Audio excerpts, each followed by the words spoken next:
The jungle of Verath 6 was alive with sound and color, and the little girl named Mara Okonkwo was running straight into it like she always did.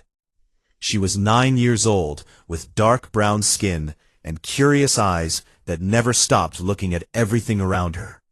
And she had lived on this frontier colony world for almost 2 years now, ever since her mother, Dr. Adaeze Okonkwo, had been assigned here to study the strange and wonderful creatures of this alien planet. Behind her, moving through the thick undergrowth with a low and constant growl, was the most bad-tempered animal in the entire galaxy.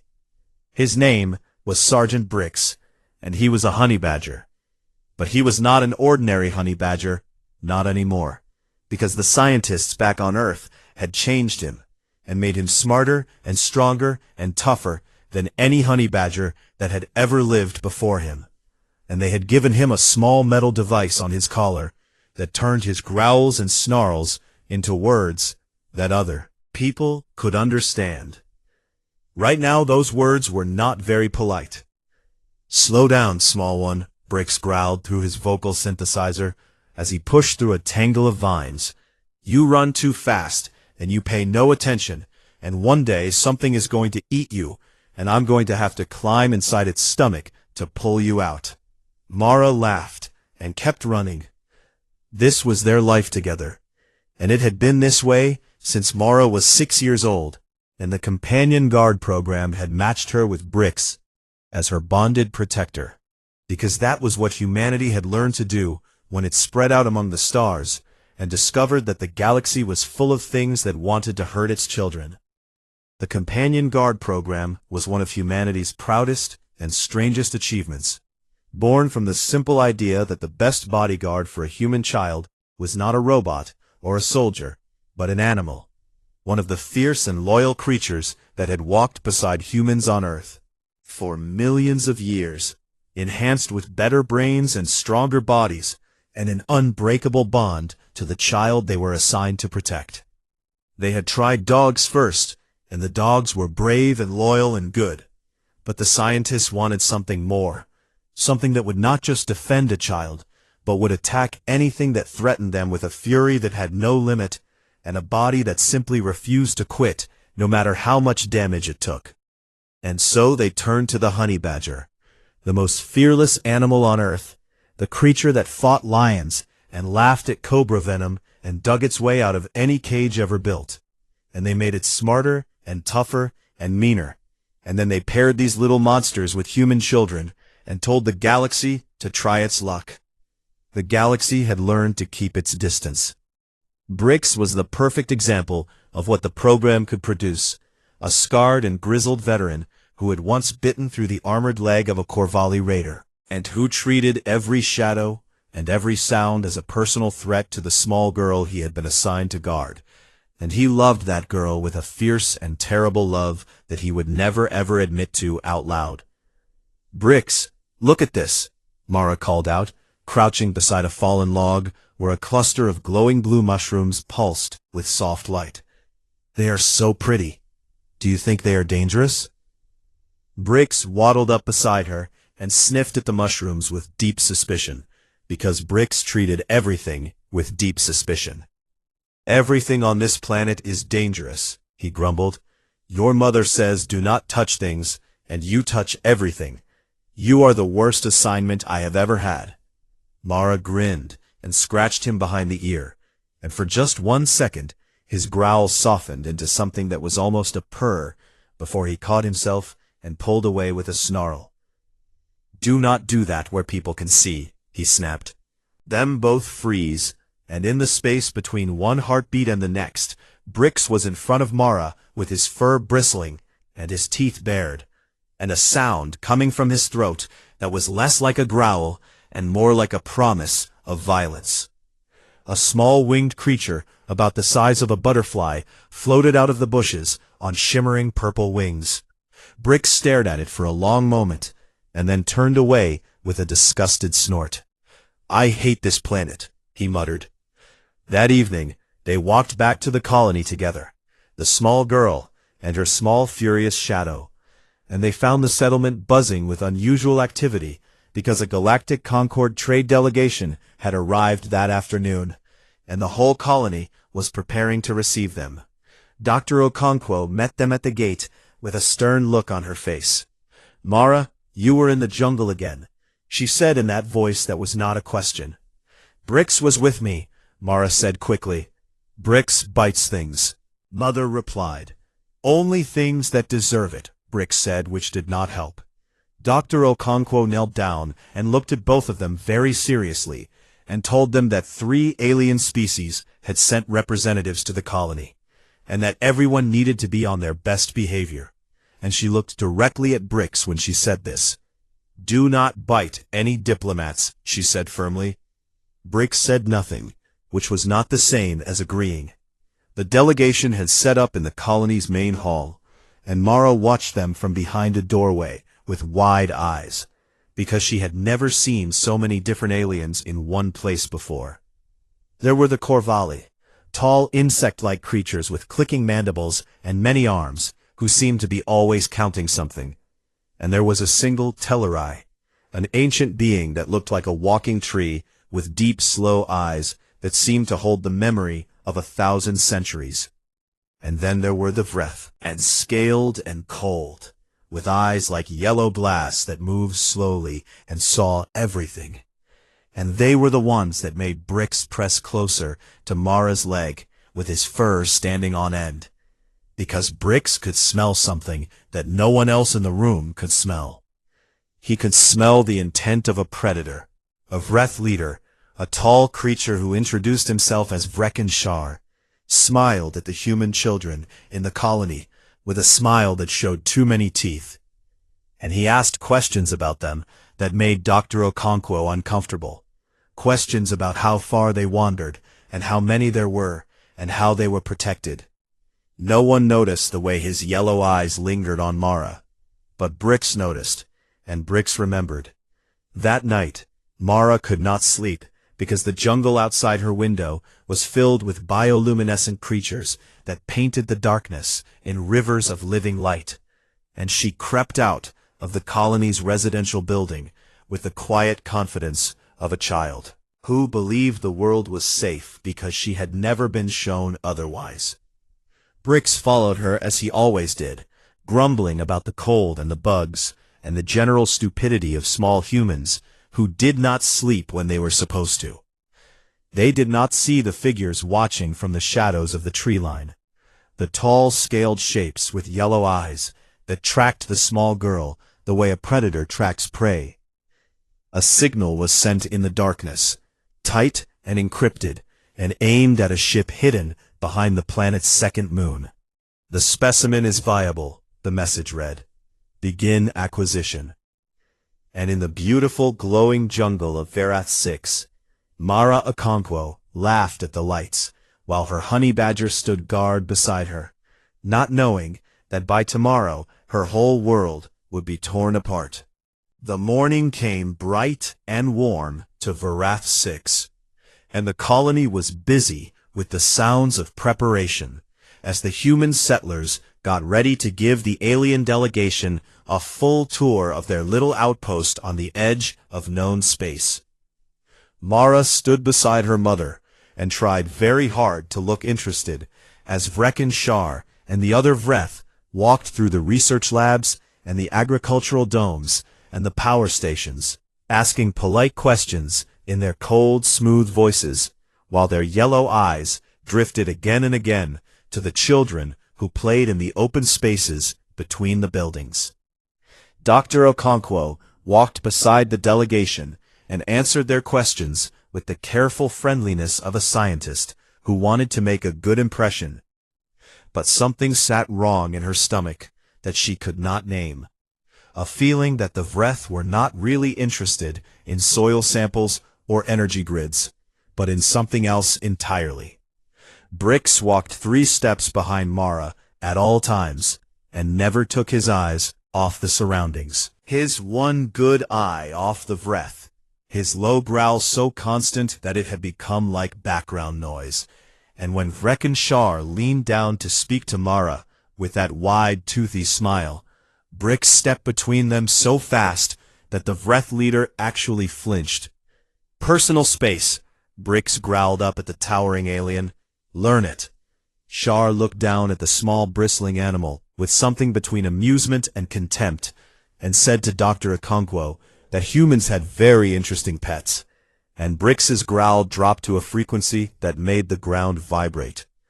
By midday, Mara was bored in the way that only a 9-year-old could be bored, completely and dramatically, and she tugged on Brix's collar and whispered that she wanted to go see the nest of flying creatures she had spotted yesterday in a tall tree near the jungle edge. Brix said no. Mara asked again. Brix said no again, but with less conviction. Mara used the eyes, the big, wide, pleading eyes that she knew he could not resist, even though he always claimed he could, and Brix made a sound like a small engine failing, and said fine, but only for 10 minutes, and if she fell out of the tree, he was not going to feel sorry for her. They slipped away from the tour group and made their way to the jungle fringe, where the tall alien trees grew thick and wild, and Mara found her tree and began to climb with the easy confidence of a child who had spent 2 years scrambling over every climbable surface on the planet. Brix sat at the base of the tree and watched the jungle around them with the focused attention of a creature that trusted nothing and no one. He heard the sound a half-second before it hit him. The sonic stunner was a military-grade weapon designed to bring down creatures 10 times Brix's size, and when the invisible wave of compressed sound slammed into him, it was like being hit by a wall of pure force that rattled every bone in his body and turned his vision white. Any other animal in the galaxy would have dropped unconscious to the ground. Brix staggered sideways and shook his massive head and let out a roar of pure rage and charged directly at the source of the blast. 2 figures burst from the undergrowth, tall insectoid corvuli with weapons in their many hands, and the one called Skrit barely had time to make a sound of shock before Brix was on him. 30 pounds of bio-enhanced fury, with jaws that could crack a tortoiseshell, and the jungle filled with the sound of screaming. The second corvuli, Chilek, fumbled with a larger weapon and fired again, and this time the blast was stronger, a deep throbbing pulse that hit Brix like a freight train and sent him tumbling across the ground. He tried to stand and his legs would not obey him, but he dragged himself forward with his front claws, still snarling, still trying to reach Mara, because Mara was screaming his name from the tree above. Only thing in the universe that mattered. A tall shadow stepped from the trees, and Brix saw through his blurring vision the scaled form of a Vreth soldier, holding a weapon that glowed with cold blue light, and the soldier fired a cryonet that wrapped around Brix's body and began to freeze him where he lay. The cold was instant and savage, and it bit into his flesh like 1,000 needles, and his muscles locked, and his breath turned to ice in his lungs. But his jaws kept working, kept gnawing at the fibers of the net, because honey badgers did not stop, and enhanced honey badgers especially did not stop. Mara was pulled from the tree by Vreth hands, and she fought them with everything she had, kicking and scratching and biting. And when her teeth sank into the scaled arm of a Vreth soldier and drew blood, the alien actually yelped in surprise, because no one had told him that human children would bite back. A needle pressed against her neck, and the world went soft, dark, and Mara went limp in their arms. Vrekin Shar stepped into the clearing and looked down at the cryonet, where Brix was still moving, still grinding his teeth against the frozen fibers, and the Vreth leader felt something cold move through his blood that was not quite fear, but was close enough. "Kill the animal," he ordered. "Sir, it is still moving," the soldier replied with a tremor in his voice. "The net should have killed it already." Shar watched the small creature for a long moment, watched the way it kept fighting, even as ice crystals formed on its fur, and its body temperature dropped toward death. And he made the decision that would eventually destroy everything he had built. "Leave it," he said, turning away. "It will be dead within the hour, and we have what we came for." They carried Mara's small unconscious body to a shuttle hidden 2 kilometers away in a clearing, and the shuttle lifted off and cloaked and rose through the atmosphere. Verath 6 toward the ship, waiting behind the second moon, and within minutes they were gone, jumping to faster-than-light speed toward a lawless station in unclaimed space, where a human child would fetch a price that would make Vrekin Shar the richest Vreth in the sector. Back in the jungle, the cryonet lay on the ground in the growing silence. For 20 minutes, nothing moved. Then the fibers at the center of the net began to fray, slowly, as frozen jaws worked back and forth with a patience and determination that defied every biological limit that should have applied. And the fraying became tearing, and the tearing became a hole, and the hole grew wider, 1 agonizing centimeter at a time.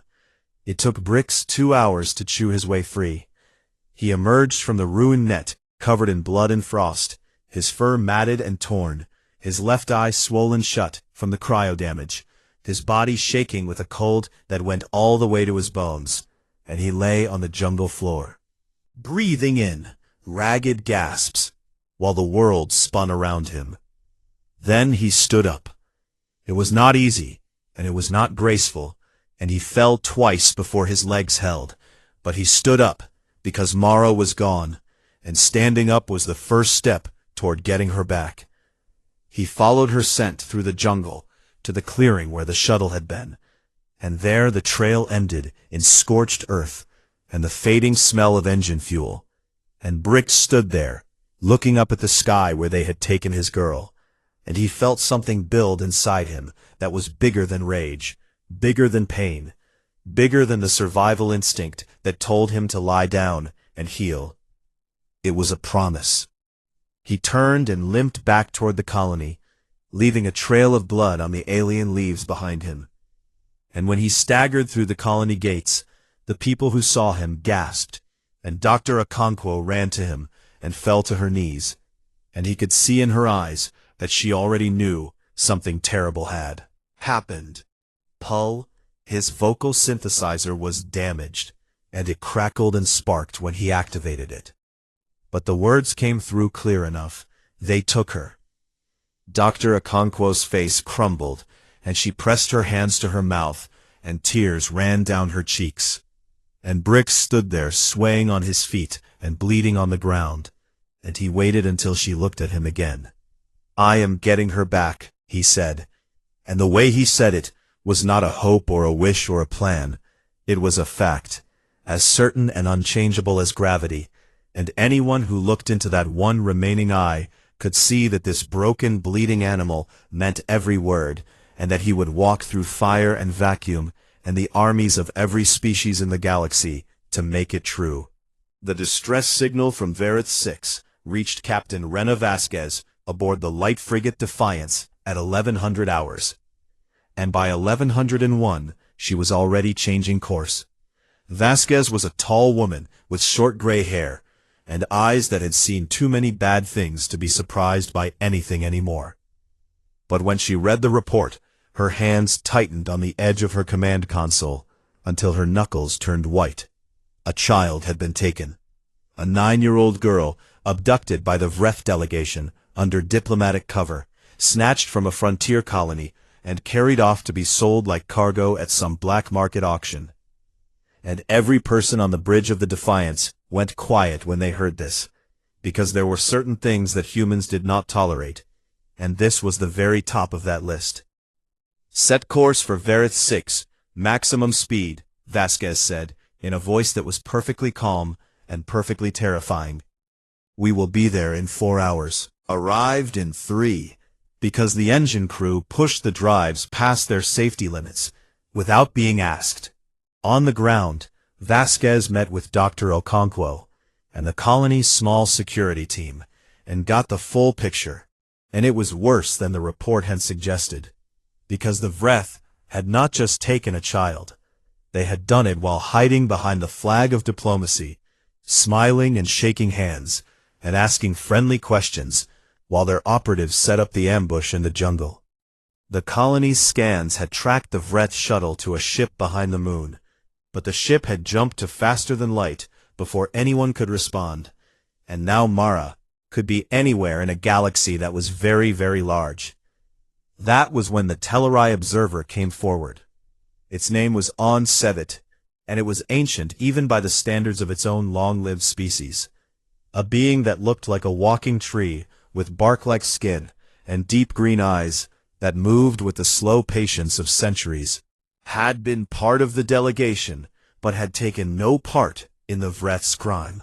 On Sevit approached Dr. Okonkwo in the quiet of the evening and spoke in a voice like wind through old branches. "I have watched the Vreth for 10,000 years," it said. "I tire of what I have seen." And then it gave them everything.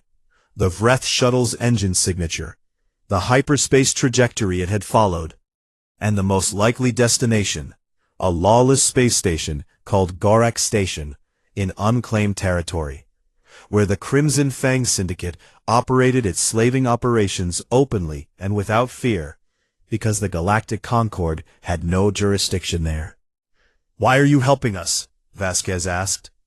On Sevit was quiet for a long time, in the way that very old things are quiet when they are thinking about something that happened 1,000 years ago.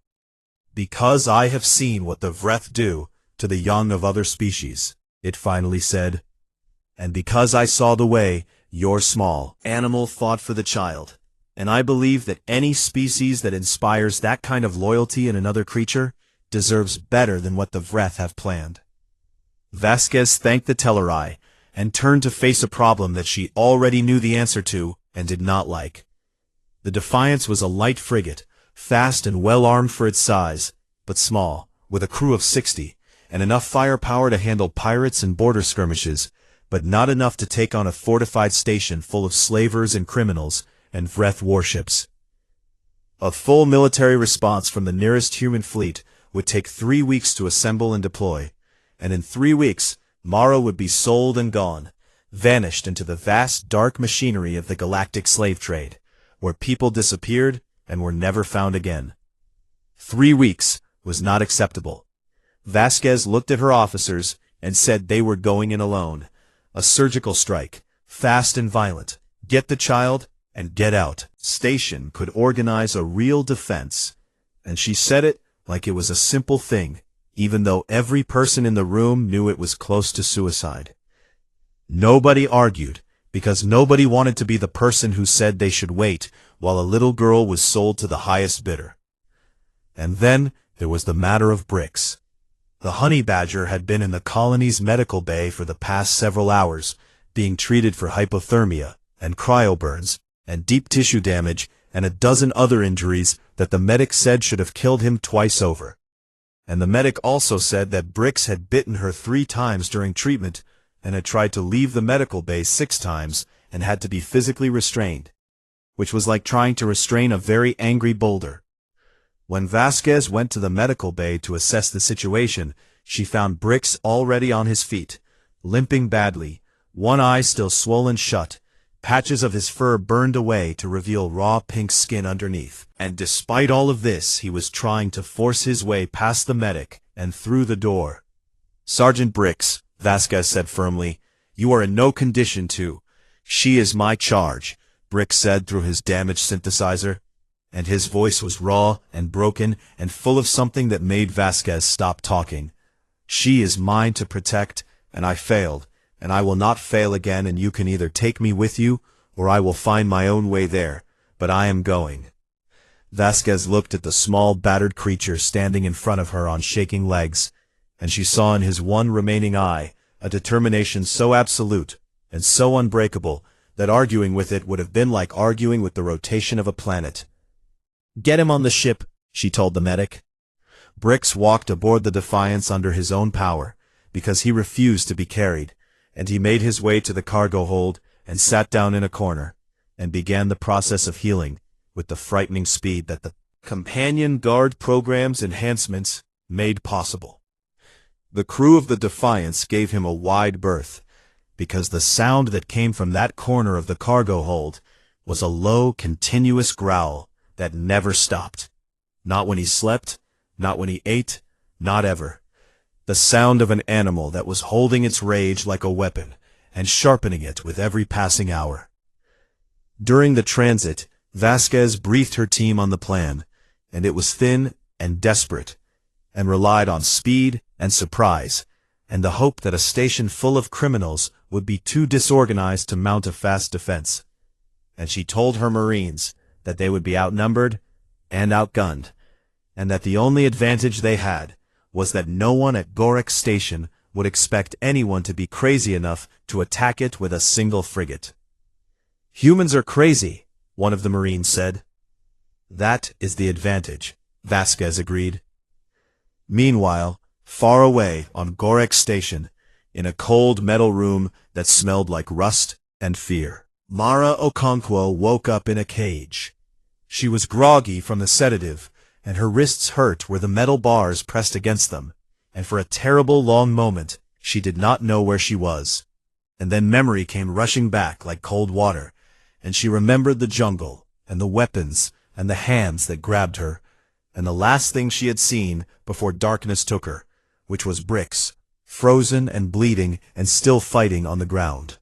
She wanted to cry, and she almost did, but then she pressed her lips together hard and swallowed it down, because Bricks never cried, and Bricks would tell her that crying was a waste of water, and that she should be using her eyes for looking and her brain for thinking instead.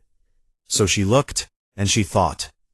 The cage was old, and the metal was rough with corrosion, and the lock was a simple mechanical thing, not electronic, and Mara began to work at a piece of metal at the base of the cage, where the welding had weakened, wiggling it back and forth with small, patient fingers, while the Vreth guards outside her door laughed and talked and paid no attention to the small human child, who they believed was too weak and too stupid to be a threat. They did not know much about human children, and far across the dark of space the Defiance burned toward them, carrying 60 humans and one very angry honey badger, and the ship's engines roared with a sound that, if you listened closely enough, almost sounded like a growl. "We are coming, small one," Bricks whispered in the cargo hold to no one at all. "Hold on."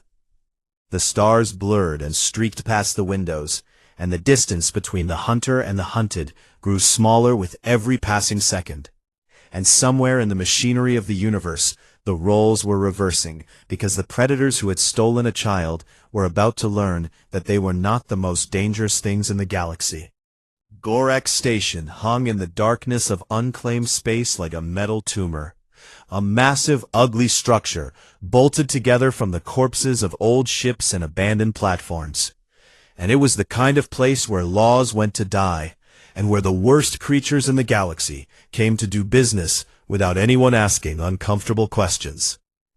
The Defiance dropped out of faster-than-light speed on the edge of the system, and Captain Vasquez stood on her bridge and looked at the tactical display, and felt the cold weight of what they were about to do settle on her shoulders like armor. The station was crawling with ships, dozens of them, including 3 Vreth warships that could each tear the Defiance apart in a straight fight, and the station itself bristled with weapons platforms and scanner arrays and all the defensive systems that a criminal empire could buy with the profits of stolen lives. "That is a lot of guns," her first officer said quietly. "We are not here to fight," responded Captain Vasquez. "All of them," Vasquez replied. "We are here to get one little girl and leave." The plan was simple, because simple plans were the ones that survived contact with reality, and it went like this. The Defiance would approach the station, broadcasting a fake mercenary transponder and claiming to have rare cargo for trade, which would get them docking clearance without raising alarms. And then a small team of 4 Marines in civilian clothes would enter the station and find Mara while the ship waited at the dock, ready to run. And there was one more element to the plan, sealed inside a cargo crate with air holes drilled in the top. "Is the asset ready?" Vasquez asked. From inside the crate came a growl that made the docking bay feel 10 degrees colder. "He is ready," the Marine sergeant confirmed. The approach worked perfectly, and the station's traffic control barely glanced at their credentials before waving them into a docking berth. Welcomed anyone who looked like they had something to sell, and the Defiance looked like just another mercenary ship trying to make a profit in the dark spaces between civilizations. The 4 Marines walked into the station, carrying the crate between them, and they entered a world that none of them would ever forget. Gorek Station was chaos made solid, a maze of corridors and market halls and fighting pits and auction houses where every species in the galaxy rubbed shoulders, and where you could buy anything from stolen technology to forbidden weapons to living beings in cages, and the air smelled like grease and ozone and desperation. The Marines moved through the crowds with careful purpose, their eyes scanning for Vreth markings, and their comm specialist listening to the station's unencrypted chatter. And within 20 minutes, they had what they needed. The auction of a rare live human juvenile was scheduled for that evening in the station's main trading hall. The child was being held in a secure area 2 levels below. Inside the crate, Bricks could smell everything, the alien bodies and the recycled air and the gun oil and the fear, and beneath all of it, so faint that only his enhanced senses could catch it, he could smell something that made his heart slam against his ribs. Mara. She was here, and she was alive, and she was close, and every cell in his battered body locked onto that scent, like a missile locks onto its target. 2 levels below in the holding area, Mara had been working on her cage lock for hours, with the small, sharp piece of metal she had pried loose, and her fingers were bleeding, and her arms ached. But the lock was giving way bit by bit, and she kept hearing Brix's voice in her head, saying the things he always said.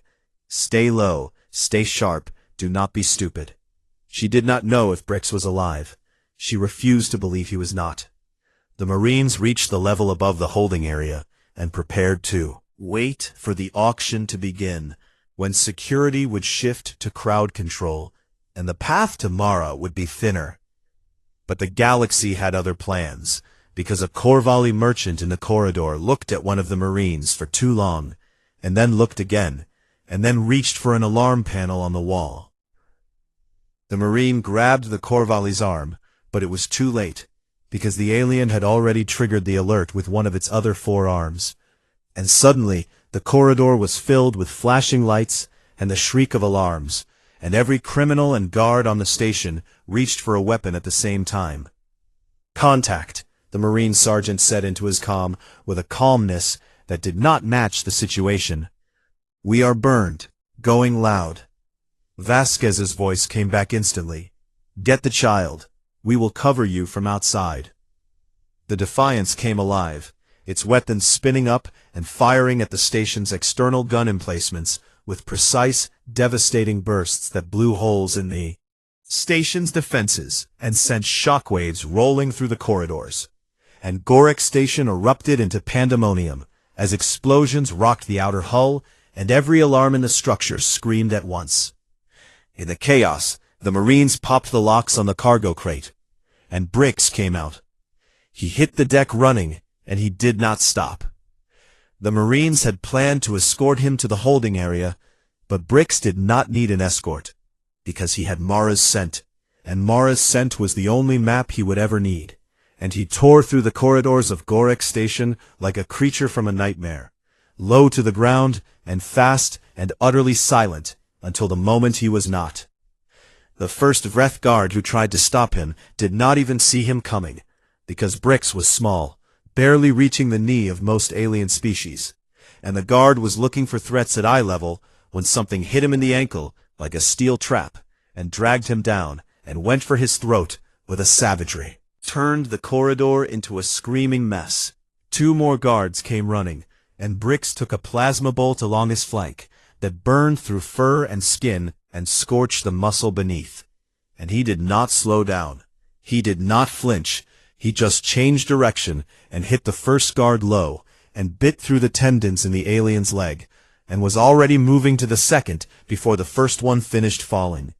The station's security channel filled with panicked voices. There is something down here, some kind of animal, It is small, but it will not die. It took 3 stun rounds, and it is still coming. It just went through a locked door. It chewed through the lock. What is this thing? Get it off me. Get it off. Vrekenshar was in his private quarters, preparing for the auction, when the reports reached him, and he stood very still, as the blood drained from his scaled face, because he knew with a horrible sinking certainty what was coming through his station, like a small furry apocalypse. The animal, he whispered, from the planet. That is impossible, sir, his lieutenant said. The cryonet should have. I watched it chew through the net while it was freezing to death, Shar said, and his voice was hollow, with the understanding that he had made a mistake that was going to cost him everything. It followed us here. Brix reached the holding area and found 2 heavily armed Vreth guards standing outside the door, big soldiers with body armor and plasma rifles, and the confident posture of creatures who had never met anything they could not kill. Brix did not slow down. He charged straight at them, and the first guard fired, and the shot hit Brix in the shoulder and spun him sideways, and he rolled with the impact, and came up running, and latched onto the guard's weapon arm with jaws that would not open for anything short of death, and the guard screamed and dropped his rifle, climbing up his body, going for the soft spots in the armor. The second guard tried to aim, but Brix was too close to his partner, and too fast, and too savage, and within 30 seconds of terrible noise, both guards were on the ground, and Brix was standing on top of them, bleeding from 6 wounds, burned and shot, and barely able to breathe, but standing. He hit the door with his body, and it did not open, so he bit the lock, and chewed and clawed, and the lock was not made to resist the jaws of an animal that could crack tortoise shells, and the mechanism broke, and the door swung inward. Inside the holding area, Mara had gotten her cage open with her little piece of metal, and she was standing in the middle of the room, trembling and holding that metal shard in front of her like a tiny sword, ready to fight whatever came through the door, because she was a human child, and human children did not give up. The door burst open, and she saw him, bloodied, burned, limping horror of an animal, with one eye and scorched fur, and wounds that leaked red across the metal floor, and he was the most beautiful thing she had ever seen in her entire life. "Brix!" she screamed. Brix stood in the doorway, and his growl shifted, just barely, into something softer, something that only she had ever heard, and his damaged synthesizer crackled to life. "Told you," he rasped. "Stay close." She ran to him and scooped him up in her arms, and he snarled in protest, because he hated being carried, but he did not bite her.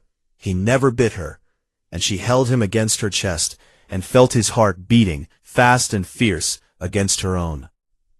The Marines caught up seconds later, and the extraction began.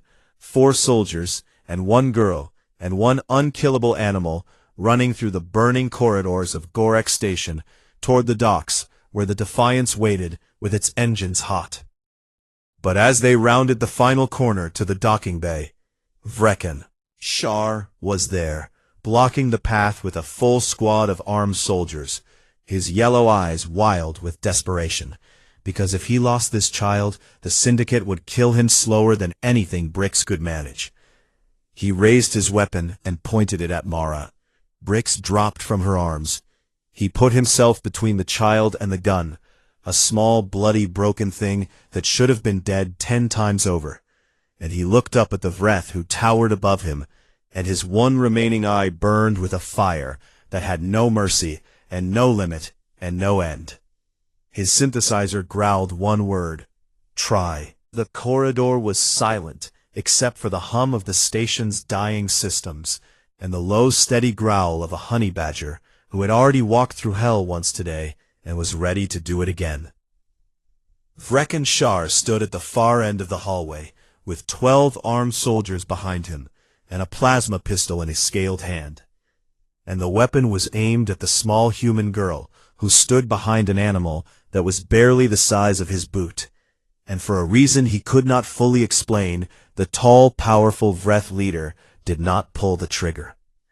Maybe it was the eye, that single remaining eye that stared up at him from a face covered in blood and burns and frozen scars.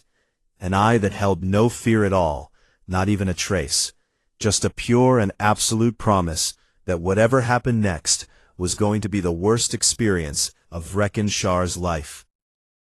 All of this, Shar said, and his voice carried the shaking disbelief of someone watching their world collapse. All of this for one child. You have thrown away lives and a warship and started a war with the Syndicate. For a single juvenile, who will not even reproduce for another decade, what are you people? The answer came not from Bricks, but from Captain Vasquez, whose voice crackled over the Marine team's open communication channel, broadcast intentionally on every frequency the station could receive, so that every creature on Gorek Station and every ship in the surrounding space could hear her words. "We are human," Vasquez said, "and you made the worst mistake any species in this galaxy can make. You touched one of our kids." The Defiance fired, not at the station's hull or at the ships around it, but at the main antenna array, a precision strike that sheared the massive communication tower clean off the station's back and sent it spinning into the void. And with it went every communication link and scanner relay and distress beacon on the station, plunging Gorek Station into electronic darkness. The same moment, the Defiance broadcast a wideband signal on every frequency, a signal that would reach every relay station and Concord patrol ship and news network within 50 light-years. And the signal contained a formal declaration that the Vreth diplomatic delegation had committed an act of war against humanity by abducting a child under diplomatic cover, accompanied by full sensor logs and visual evidence and testimony from the Tellerai observer On Sevet, who had added its own ancient authority to the accusation. The galaxy was watching now. In the corridor, Bricks did not wait for the explosion to finish echoing through the station's bones before he attacked. He launched himself at Reckon Shar with everything he had left, which should not have been much, but was somehow enough, because the Companion Guard program had built him to operate past every limit that biology allowed, and the 30 pounds of scarred and burned and bleeding honey badger crossed the distance between himself and the Vreth leader in less than 2 seconds. Shar fired, and the plasma bolt clipped Bricks along his side and opened a new line of fire across his ribs. And Bricks did not even change direction. He hit Shar in the chest with the force of a creature that was too stubborn to understand that it should be dead. And the tall Vreth went down hard on the metal floor, with Bricks on top of him. Shar's scales were thick and tough, evolved over millions of years on a predator world. But Bricks's enhanced jaws found the soft tissue at the throat where the scales were thinner, and he bit down with a force that cracked the outer layer, and made Shar scream in a way that no one on the station had ever heard of Vreth scream before. The 12 soldiers behind Shar watched their leader go down, and they hesitated, not because they were cowards, but because the thing on top of their commander was something outside their understanding, a small battered animal that had been shot, burned and frozen and beaten, and had walked across the stars to get here, and was now standing on the chest of the most feared slaver in the sector, with blood on its teeth and murder in its eye. One by one the soldiers lowered their weapons, because there was a moment in every fight when one side looked at the other and realized that the other side was willing to go further than they were. And this was that moment, and nobody wanted to go where the honey badger was willing to go. The Marines moved forward and secured the corridor, and one of them gently pulled Bricks off of Shar, which took considerable effort, because Bricks did not want to let go, and Mara ran forward and dropped to her knees beside him. Bricks was in bad shape, the worst he had ever been in his short, violent life. His breathing was ragged and wet, and his fur was more red than gray, and the new wound on his side was leaking badly, and his synthesizer sparked and failed, and came back online with a sound like dying radio. He looked up, at Mara with his one eye, and the growl in his throat softened just enough. "You okay, small one?" he asked. The tears came then, all the tears she had held back since the moment they took her, and they ran down her face and fell on his scorched fur, and she did not care who saw. "You came for me," she said. There was a pause while the station groaned and shuddered around them, and the distant sound of the Defiance's guns echoed through the corridors. And Brix lay there looking up at his girl with that one fierce eye. "Always," he said. The word was quiet and rough, and it cost him something to say it, because Brix did not do soft, and Brix did not do gentle, and Brix absolutely did not do feelings. But he said it anyway, because some words were too true to leave unspoken, even for a creature as stubborn as him. The Marines carried Brix and escorted Mara to the docking bay at a run, and they made it aboard the Defiance, as the station fell into total chaos behind them. And Vasquez punched the engines to full power, and the frigate tore free from the dock and burned hard for open space. 3 Vreth warships began pursuit, but they had barely closed to weapons range when 3 Galactic Concord patrol ships dropped out of faster-than-light speed directly in their path, summoned by the wideband broadcast, and by the quiet diplomatic pressure of the Telleri observer, who had spent 10,000 years watching the Vreth, and had finally decided that 10,000 years was enough. The Vreth warships were ordered to stand down, and after a tense few minutes, they did, because even the Vreth were not willing to fight the Concord and humanity at the same time. The Defiance jumped to safety, and the crew cheered. And in the medical bay, Mara sat on a chair beside the operating table, where a team of medics worked to save the life of a honey badger, who had done things that no animal should have been able to do. He survived because of course he survived, because honey badgers did not have the decency to die when the universe told them to. The aftermath unfolded like a wave spreading outward across the galaxy. The Galactic Concord launched a full investigation into the Vreth Diplomatic Corps and the Crimson Fang Syndicate, and within weeks, the slaving operations at Gorek Station were dismantled, and dozens of Vreth operatives were arrested, and Vrecken Shar himself was brought before a Concord tribunal, where he would answer for his crimes. But the real impact was not political. It was something deeper, something that changed the way every species in the galaxy thought about the strange, emotional, soft-bodied creatures called humans. The footage spread across every network and every world, footage captured by station cameras and marine helmet recorders, footage of a small, burn-scarred animal standing between a child and an army, footage of that animal being shot, getting back up and being shot again, and getting back up again, and refusing with every fiber of its enhanced and extraordinary body to let anything in the universe reach the girl behind him. Species that had dismissed humans as weak and sentimental watched that footage and felt something cold settle in their stomachs. A Corvalli trade analyst published an assessment that was read on every civilized world in the Concord, and it said, "Note to all species conducting business in human space. Do not under any circumstances threaten a human child. It is not the human parents you should fear, though they are terrifying enough. It is the small, angry mammals they have engineered to be unkillable and assigned to watch over their young. We have seen what one of these creatures can do. We do not wish to see it again." The Telleri observer, On Sevet, was asked by a journalist why it had helped the humans, and it answered in its slow, ancient voice, "Because I have lived long enough to recognize love when I see it, even when it comes wrapped in fur and teeth and terrible manners." 3 weeks later, on Verith 6, the jungle was glowing again in the evening light, and Mara Okonkwo sat on the colony's perimeter wall with her legs dangling over the edge, and the warm alien air on her face.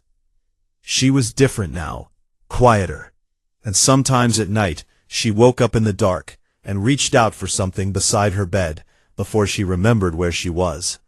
But she was healing, slowly and stubbornly, in the way that humans healed from everything. Beside her on the wall sat Bricks.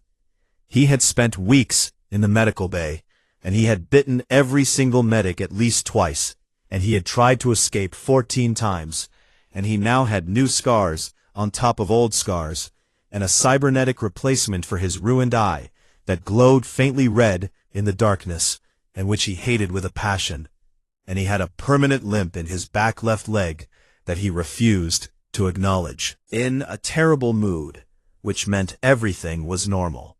Mara leaned against him, and he grumbled, but did not move away. "Bricks," she said. "What?" "Thank you." The jungle hummed and the bioluminescent creatures danced in the trees, and his new red eye whirred softly as it focused on a bird in the distance, and the silence between them was warm and full. "Do not mention it," he said at last. "Seriously, do not. I have a reputation." She smiled and he growled, and somewhere far away across the stars, the galactic database was being updated with a new entry that would be read by every species and every government and every predator who had ever thought about testing humanity's resolve. The entry read, "Humans, threat assessment, revised. Do not engage juveniles, guardian organisms present. Survival rate upon engagement, near zero. Classification of human-bonded honey badger, apex predator. It does not care how many of you there are. It does not stop."